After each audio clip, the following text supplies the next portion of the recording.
አዛ አይደለም ያሁኑ ታቦት ያለበሰ ዋና ምክንያት የቀድሞ ታቦት ምንድን ያለበሰ እግዚአብሔር ሙሴ የሰጠው ታቦት የያዘው 10ቱ ቃላትን ነው። የአሁኑ ታቦት ምን ይዟል ከተባለ አልፋ ወኦ ቤጣ የውጣ የሚለው 10ቱ ቃላትን የሚተካ የያዘ የእግዚአብሔር ስም በታቦቱ ላይ አለ። ስለዚህ በብሉይ ኪዳን ማን ያዘዘ? አራት ማዕዘን ጣውላ አዘጋጅተ የእግዚአብሔር ስም ብለህ ጽፈህ ተሸከም ያለ ማን የነገረ? ታቦት ከሆነ አሰራሩ ዘጸአት 25 ላይ እንዳለው እንዳነበብኩት ነው። ሸክም ይቅለለኝ ብለህ ቀለል አድርገህ በአራት ሰው የሚያዘውን ካማረ ሁሉንም ነገር ነው የምታመጣው፣ ፓኬጁን ነው የምታመጣው።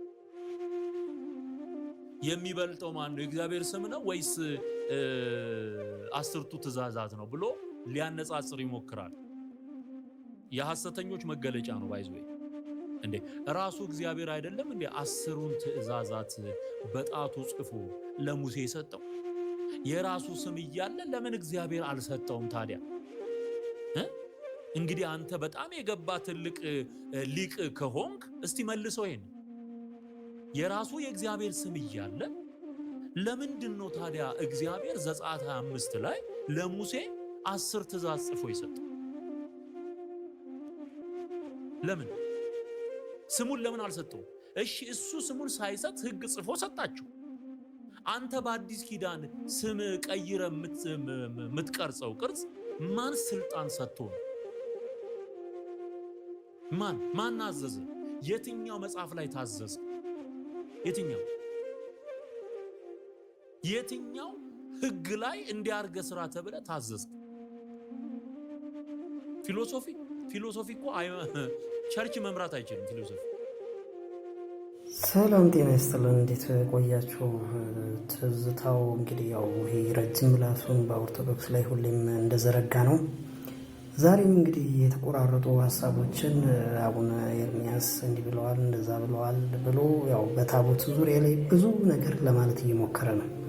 በእርግጥም እሱ እያለ ያለው እኔ ዘጸአት ላይ እንዳነበብኩት የታቦት አሰራር እንዲህ ነው እንዲያ ነው እያለ ነው። ወይም ሲጀምር መጽሐፍ ቅዱስን ማንበብ ትችላይ ማለት ይችላል? እንደኔ አይችልም። ምናልባት እሱ መጽሐፍ ቅዱስን የሚያነበው ልክ እንደ አዲስ ዘመን ጋዜጣ ነው። አይችልም በፍጹም። መጽሐፍ ቅዱስ ትርጉም አለው፣ አንድምታ አለው። ዝም ብሎ እንደ አዲስ ዘመን ጋዜጣ የምታነበው አይደለም። እስቲ ለማንኛቸውም እንከታተለው እስቲ ምን ይላል። አሁኑ ጽላት ያላሟላው ምኑን ነው እያለ ያለ? ምንም አላሟላም፣ ሊያሟላም አይችልም። እናንተ ጽሌ ወይም ጽላት ብላችሁ መጠሩት የብሉይ ኪዳኑን ያሟላው 5 ሳንቲም የለም። ምንም ነገር የለም። ምንም በይዘት አይመስል፣ በዓላማ አይመስል፣ በኳሊቲ አይመስል፣ በተጠቀማችሁት ማቴሪያል አይመስል፣ ምንም አይመስልም። በቃ ምንም እንዴ አይናችሁን እሰሩና እናሞኛችሁ ከሆነ አይሰራም። እንዴት ነው ነገሩ? በግድ እናሞኛችሁ ተታለሉልን አይነት ጨዋታ ነው እንዴ እየተጫወታችሁ ያላችሁ? ምን አመሳሰለውና እንዳልኩት ሲጀመር እርስ በርሳችሁ ተስማሙ። ዘበነ የሚያስተምረው ስለ ታቦት ሌላ፣ ብርሃኑ የሚባለው ወጥቶ የሚናገረው ሌላ፣ ሄኖክ የሚባለው የሚናገረው ሌላ፣ ይሄው እነዚህም ወጥቶ የሚናገሩት ሌላ። ይሄ የሚያሳየው ተመካክራችሁ ዘረፋ እንዳልጀመራችሁ። ሌባ እንኳን በምን አይነት መንገድ እንደሚሰርቅ ተነጋግሮ ነው የሚጀምረው። ተነጋግሮ ድብልቅልቁ የወጣ እኮ ቤት እንዴ! ባለፈው በድምጽ ያጋለጥናቸው ጳጳስ ድምጻቸው ተቀርቶ የወጣው 15 ታቦት ወይም 15 ጽላት ለሙስሊም ሽጠው ሰጥተው ይጠንቆልልኝ ብለው ሲያስጠነቁሉ ነበር። አቅርበነዋል። ይጠነቆልበታል ታቦት የሚለውን ማለት ነው። ዛሬም ደግሞ አቀርብላችኋል። የአቡነ ኤርሚያስ ይጠነቆልበታል። እኔ አይደለም ያልኩት ራሳችሁ ያላችሁትን አቀርበዋለሁ ማለት ነው። አቀርበዋለሁ። እሺ አሁን ይሄን ልጨርስ። አምላክ አታምልክ የሚለው እነዚህን ትእዛዛት ይዟል አይደል? የቀድሞ የአሁኑ ደግሞ የእግዚአብሔር ስም ይዟል። ከ10ቱ ትእዛዛትና የእግዚአብሔር ስም ከመያዝ ማንኛው ይበልጣል? እነዚያ የእግዚአብሔር ትእዛዛት ናቸው። ይህም የእግዚአብሔር ክቡር ስሙ ነው። ለሙሴ የሰጠው ታቦት አይኸው። ስለዚህ በግብታዊና ድፍረት በግብታዊነት የተሰራ ሴራ ነው ማለት ነው። ሴራ ነው፣ ስርዓት አይደለም። ይሄ ሴራ ነው። አሁን የአቡነ ኤርምያስን ላሰማችሁ። የአቡነ ኤርምያስን ላሰማችሁ።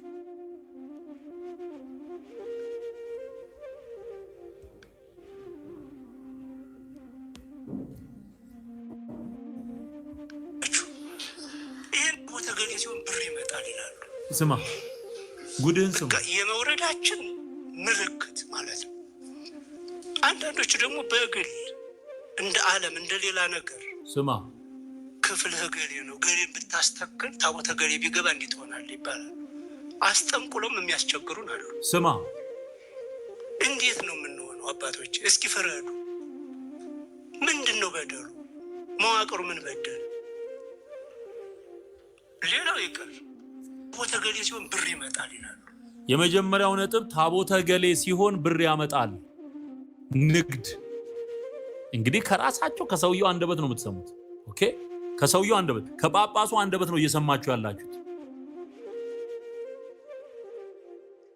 በጣም የሚገርመኝ ትዝታው ሃይማኖቱ መጨቃጨቅ ነው እንዴ ወይም ደግሞ መናከስ ነው? በእርግጥ እኔ ከዚህ ቤት የወጡ አብዛኞቹ ተመልሰዎችን ቤት ነው የሚነክሱት። ለምንድን ነው እሱ የሚናከሱት? ያው የእውነት መንገድ ስለሆነች፣ የእውነት መንገድ ደግሞ ሁሌም ፈተና፣ መከራ፣ ችግር፣ ቸነፈር ስለሚበዛባት። ስለዚህ እንደው ትዝታው ቢቻልህስ የሃይማኖት መርህ ምንድን ነው ማለት የእውነት እስቲ ጭቅጭቁን አቁመህ ትምህርቱ እንደዚህ ነው በለ። ህግጋቶቹ ምንድን ናቸው? ያንተ ሃይማኖት ጸሎቶቹስ፣ ቀኖናዎቹ፣ ዶግማዎቹ እንደው በቃ እሺ በቃ አለህ እንበል።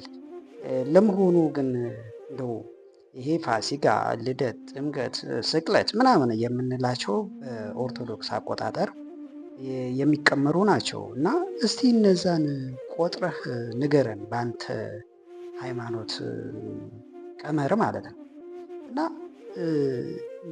በጣም የሚያሳዝነው ግን ይሁዳ ያው በስተመጨረሻ ታውቀዋለህ፣ ጥፋቱን አምኖ ተጸጽቶ ራሱን አጠፋ። አሁን ትዝታው እንዲህ ነው እንዲያ ነው እንዲህ ነው። ምክንያቱም አንተ አውቀህ እየተኛህ ነህ፣ ወይ ደግሞ ምናልባትም ላይ የሰፈረው መንፈስ በጣም የላቀ መንፈስ ነው። በእርግጥም መንፈሱ ከባድ ነው። ስለዚህ እንደው እንደ ይሁዳ ራስክን ሳታጠፋ እንደው ብትመለስ፣ አይ ራሴን አጠፋለሁ የምትል ከሆነ ቀጥል። ግን እንደው እስቲ ይሄን መናከስከን አቁም። የሆነ ያልገባህን ነገር አቡነ ኤርምያስ የተናገሩትን እንደው ሙሉ ቪዲዮውን ሰምተዋል፣ እርግጠኛ ነኝ በደንብ አይተዋል። ስለዚህ ምንድነው ቆራርጠህ የምታቀርበው? ምን ለማለት ፈለጉ? እሳቸው ምን እየሰሩ ነው? እዛ ጋር ምን ለማለት ፈልገው ነው? አንድምታው ያንን የተናገሩበት አንድምታ ምንድን ነው? ተረድተኸዋል ወይ? በእርግጥም ገብተዋል። ምክንያቱም አንተ የሆነ ይሄ አጌንስት ኦርቶዶክስ ተዋህዶ ስለሆንክ ያችን ቁንጽል ያለች ሀሳብ አምጥተህ እንዲህ አሉ ለማለት ነው። ብዙ ክርስቲያኖች እግዚአብሔር ልቦና ይስጥህ። በተለያየ ስም የተደራጁ ይኖራሉ። እኛም ክርስቲያኖች ነው የምንለው። ከሌላው ክርስቲያን እኛ የምንለየው በምንድን ነው? ብዙ ኦርቶዶክስ የሚባሉ አብያተ ክርስቲያናት አሉ። ከነዚህ ኦርቶዶክሶች እኛ የምንለየው በምንድን ነው? አይደለም አሁን ያላችሁት ምዕመናን ይቅርና አሁን የጠመጠማችሁት ተነሱና መስክሩ ብል እውነት ይህን የሚያብራራልን አለ? ታውቁት የላቅማችንን። ይህን ስል እየፈረድኩባችሁ አይደለም፣ ሰነፎች ናችሁ እያልኩ አይደለም።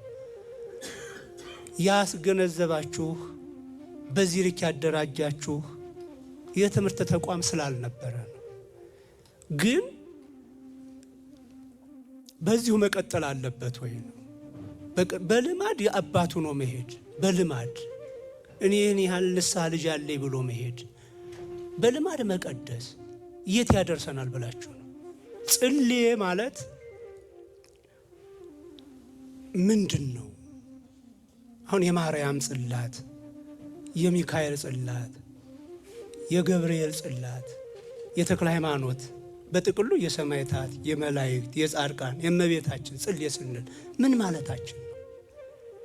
የማርያም ካልሆነች አይሆንም፣ የአርሴማ ካልሆነ አይሆንም ብሎ የሚሞግት ቄስ ነው ያለ ነው።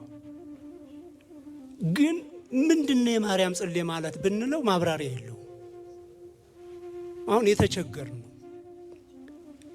ይውላችሁ ይሄ ስያሜ ነው፣ መታሰቢያ ነው። የማርያም ማለት የገብርኤል ማለት የጊዮርጊስ ማለት መታሰቢያ እንጂ ታቦት የመድኃኔዓለም ብቻ ነው ወይም የእግዚአብሔር ብቻ ነው።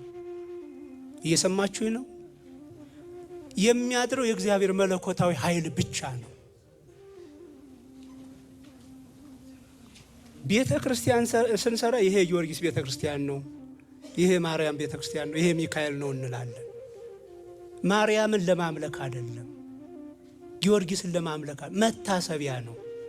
ለምሳሌ በሀገር ደረጃ ትልልቅ ስራ የሰሩ ትልልቅ ሰዎች ድልድይ፣ መንገድ፣ አደባባይ ይሰየምላቸዋል። እኛ አሁን ጊዮርጊስን ቤተ ክርስቲያን ስንተክልለት ልናመልከው አይደለም። ያ የ20 ዓመት ወጣት በእምነቱ የፈጸመው ተጋድሎ ምን እንደሚመስል እኔና እናንተ ከህይወቱ እንድንማር ነው የተሰየመለት እንጂ ቤተ ክርስቲያኑ የማን ነው? የማን ነው ንገሩኝ? የእግዚአብሔር ብቻ ነው። የጊዮርጊስ ጽላት እንላለን። ያ ጽሌ የማን ነው ግን? የማን ነው ንገሩኝ? የእግዚአብሔር ነው። ስለዚህ ፍጥጥ ብለን የማርያም ካልሆነ የምንለው ለምንድን ነው? የጊዮርጊስ የምንለው ለምንድን ነው? ይህን የለየ ካህን አለመኖሩ ነው የተቸገር ነው። አባቶች አልፈርድባችሁ፣ በቃ ቅድም እንዳልኩት ነው። እውቀት ሳይጨምር ማዕርግ ጨመረ።